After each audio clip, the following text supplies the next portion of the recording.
আসলে কি ছেলেদের কাঁদতে হয় না? ছেলেদের কি কোনো আবেগ নেই? না, আবেগ থাকতে নেই। বেশিরভাগ সময় ছেলেদের প্রতি বলতে শোনা যায়, ছেলেদের কাঁদতে নেই, ছেলেদের কাঁদলে মানায় না, কাঁদা মেয়েদেরই কাজ। মানে একটা উত্তরাধিকার সম্পত্তির মতো। উত্তরাধিকার সম্পত্তি তো ছেলেরাও পায়, মেয়েদের চেয়ে বেশি পায়।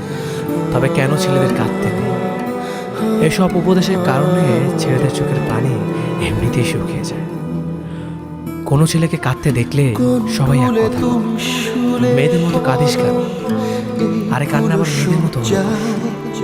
ছেলেদের চোখের পানি অতি লজ্জার বিষয়। কিন্তু ছেলেদের চোখের পানি যতই লজ্জার বিষয় হোক না কেন, ছেলেরাও কাঁদে, নীরবে কাঁদে, কাছের কোনো প্রিয় বন্ধুর কাছে কাঁদে। যদিও এখন আর সে আগের রকম বন্ধু পাওয়া যায় না, এখন শুধু সেলফি তোলার বন্ধু পাওয়া যায়। নিজে নিজে কাঁদে যাতে কেউ দেখতে না পায়।